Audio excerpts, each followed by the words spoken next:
सुप्रभात बच्चों, मैं आपकी हिंदी की अध्यापिका और आज हम हिंदी का पाठ 9 शुरू करने जा रहे हैं जिसका शीर्षक है प्रकृति के अक्षर। तो चलिए शुरू करते हैं। पाठ 9 प्रकृति के अक्षर। ठीक है, पाठ का परिचय देते हुए हम पाठ को शुरू करेंगे। पंडित जवाहरलाल नेहरू भारत के प्रथम प्रधानमंत्री थे। उन्हें बच्चों से बेहद लगाव था, इसलिए बच्चे उन्हें चाचा नेहरू के नाम से भी पुकारते हैं। उनकी पुत्री इंदिरा जब 10 वर्ष की थी, नेहरू जी ने उन्हें अनेकों पत्र लिखे। इन पत्रों में बताया गया कि पृथ्वी की शुरुआत कैसे हुई, मनुष्य ने धीरे धीरे कैसे अपने आप को समझाया और जाना। ये पत्र बच्चों में अपने आसपास की दुनिया के बारे में सोचने, समझने और जानने की जिज्ञासा पैदा करते हैं। ये पत्र लिखे थे पंडित जवाहरलाल नेहरू ने अपनी बिटिया इंदिरा को। ठीक है, जब वे 10 वर्ष की थी तो उनको इन पत्रों के माध्यम से बहुत कुछ ज्ञान वो देते थे। शुरू करते हैं पाठ। जब तुम मेरे साथ रहती हो तो अक्सर मुझसे बहुत सी बातें पूछा करती हो और मैं उनका जवाब देने की कोशिश करता हूँ। जैसे छोटे बच्चे अपने माँ बाप से पूछते हैं, प्रश्न करते हैं, ये ऐसा है तो क्यों है, वो वैसा है तो क्यों है। ऐसे ही इनकी बिटिया इनसे कई प्रकार के प्रश्न करती थी और ये उनका उत्तर देने का प्रयास कोशिश करते थे। लेकिन लेकिन अब जब तुम मसूरी में हो और मैं इलाहाबाद में, है ना, वो क्या थे, इलाहाबाद में है, ये मसूरी में है, हम दोनों उस तरह बातचीत नहीं कर सकते जैसे आमने सामने बैठ के कर सकते हैं। इसलिए मैंने इरादा किया कि कभी कभी तुम्हें इस दुनिया की और उन छोटे बड़े देशों की जो इस दुनिया में है छोटी छोटी कथाएं लिखा करूं।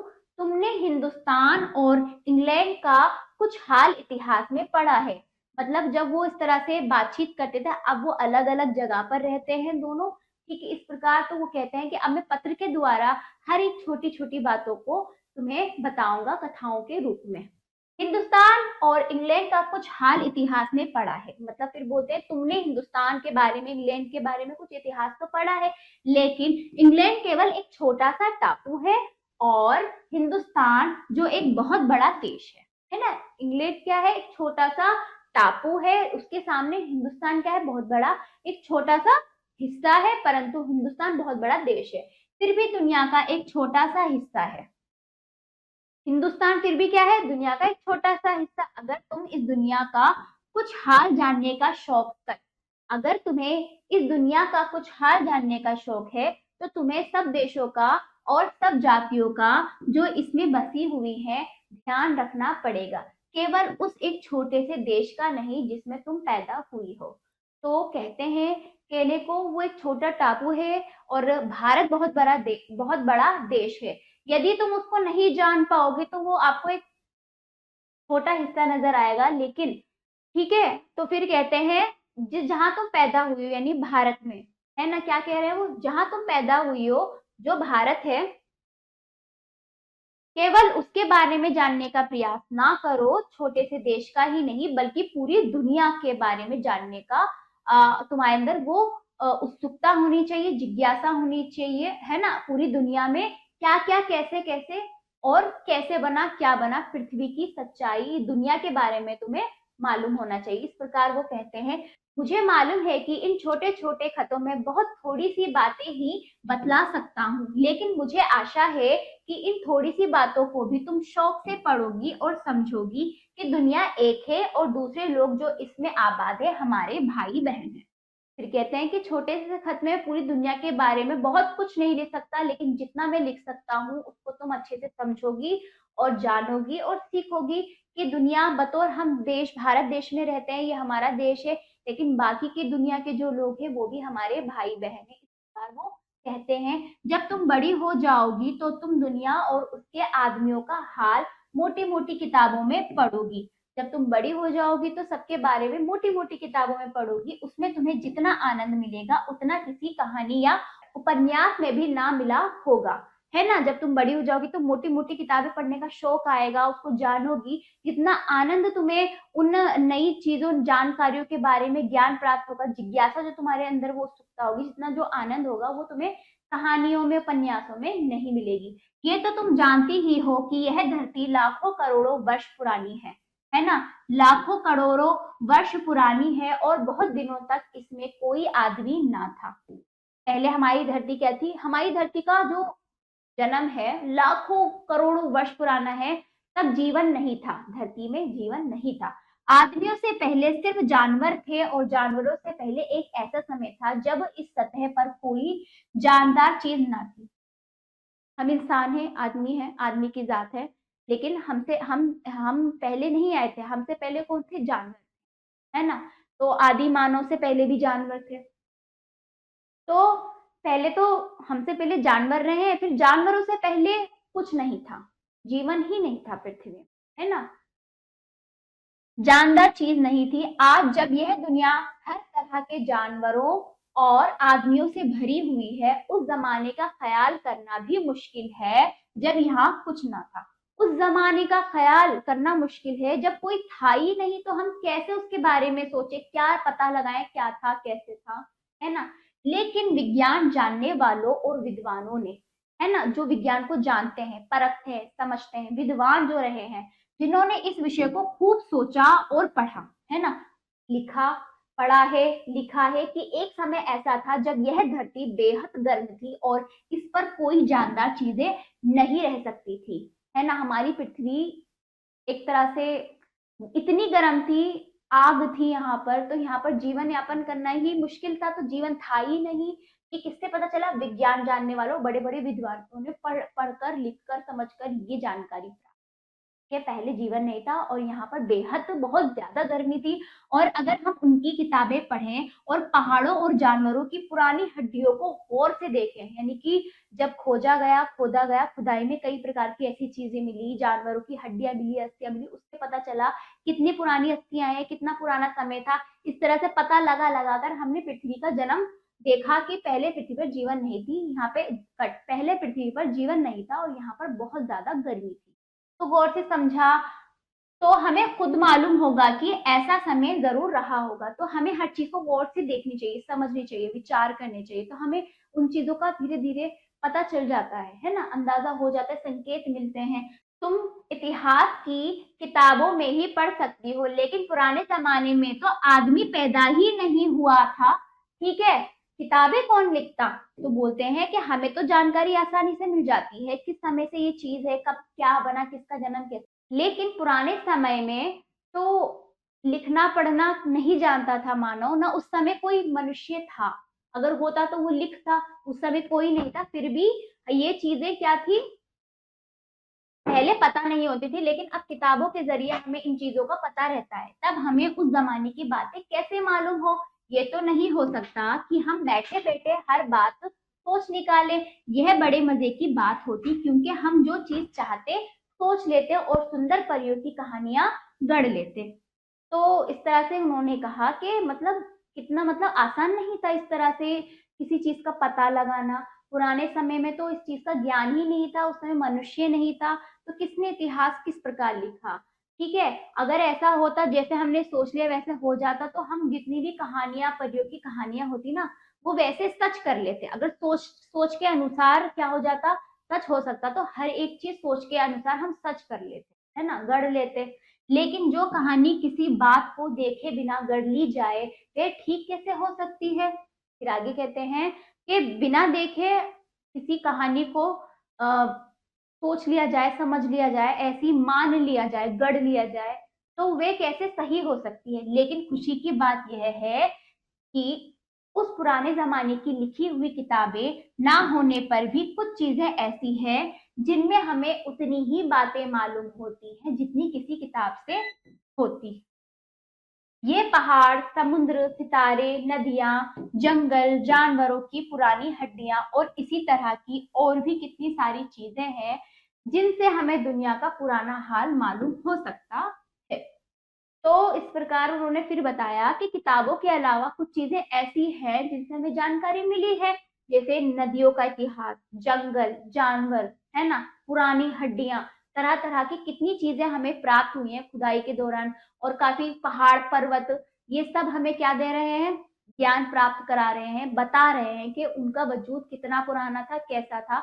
बतौर उस समय कोई नहीं था, लेकिन ये चीज, ये सब प्रकृति की मौजूद सभी चीजें हमें बता रहे हैं कि उनका वजूद किस प्रकार था, उससे हमें ज्ञान प्राप्त हो सकता है यदि हम उनको गौर से देखें, है ना।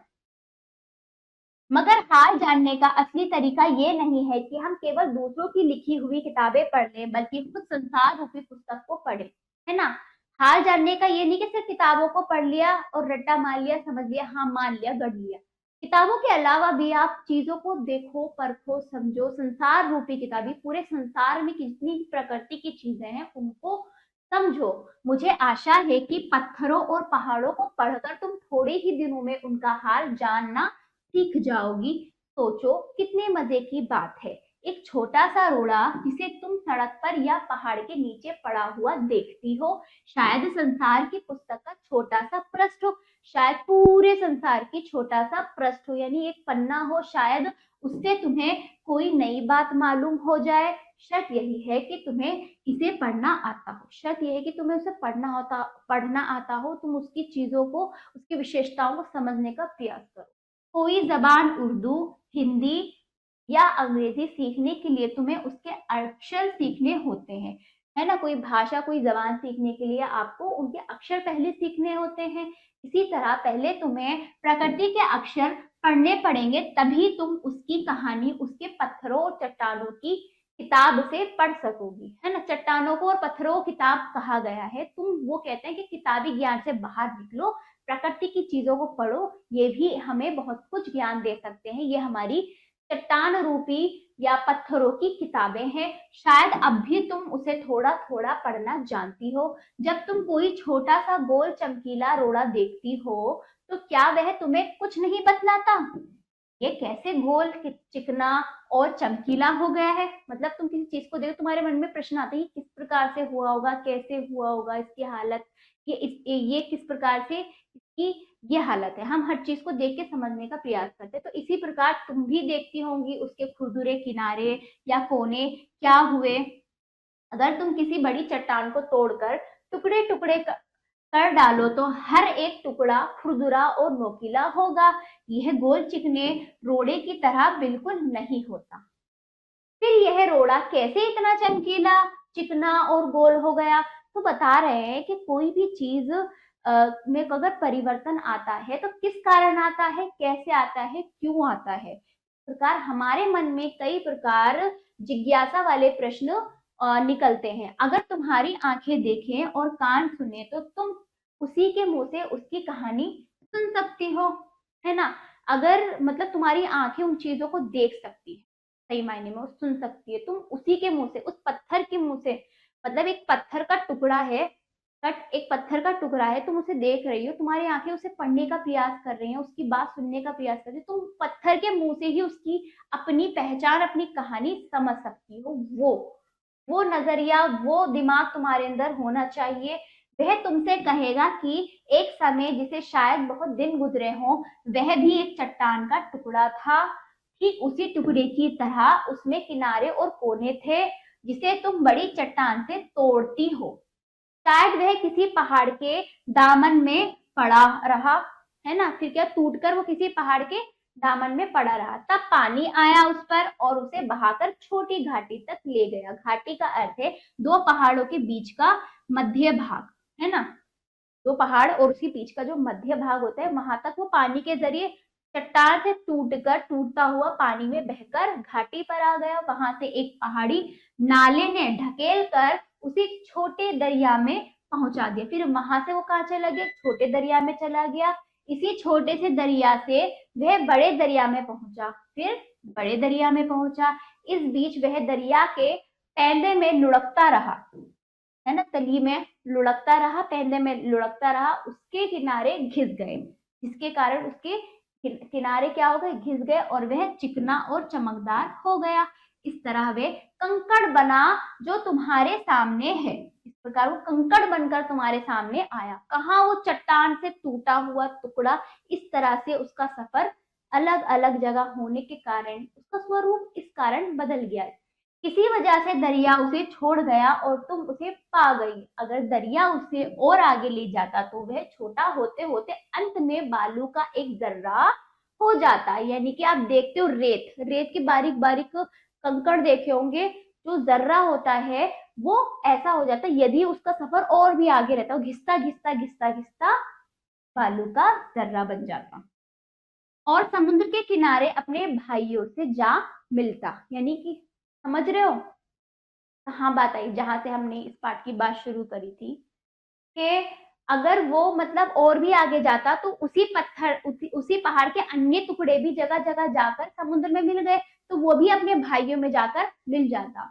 तो इसी प्रकार हमारा देश ही नहीं, हमारा पूरा संसार भी इसी प्रकार बना है ना। हम सब क्या है, भाई है।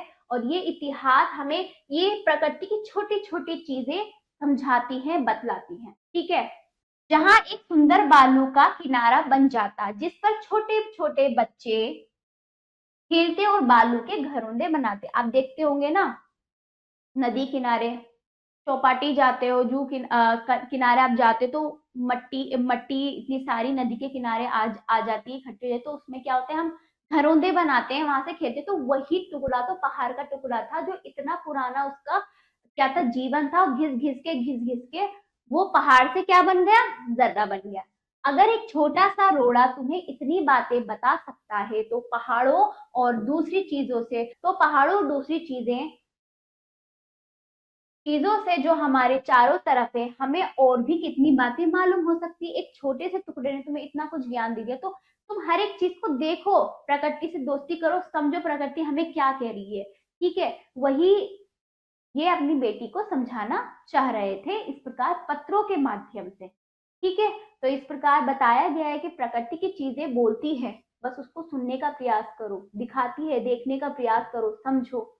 प्रकृति में प्रत्येक चीजें क्या होती हैं, अपनी अपनी कहानी बताती हैं। इस प्रकार वो जिज्ञासा तुम अपने अंदर लेकर आओ, किताबी ज्ञान से बाहर निकलो, अपने दिमाग पर क्या डालना है आपको, जोर डालना है समझने के लिए कि अपने मन में, हमारे मन में जिज्ञासा के प्रश्न होने बहुत जरूरी, किताबों के बाहर भी, है ना।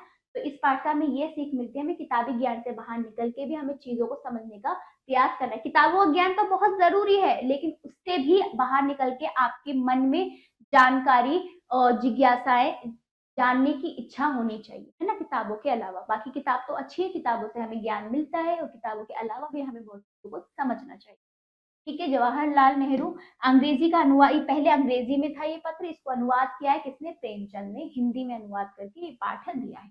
पाठ का भाव, पिता का कर्तव्य विश्व की जानकारी, निर्माण की जानकारी, दुनिया की शुरुआत की जानकारी, पत्रों और पुस्तकों के प्रति प्रेम, नेहरू जी के स्वभाव की जानकारी, अपने अपने ज्ञान दीप से दूसरों को प्रकाश देना। ठीक है, कहानी परी कथाओं के अलावा हमें इतिहास की पुस्तकें पढ़नी चाहिए। जब हमने इतिहास की पुस्तकें पढ़ी तो उनसे संबंधित प्रकृति में मौजूद चीजों को भी हमें जानने का प्रयास करना बहुत जरूरी है।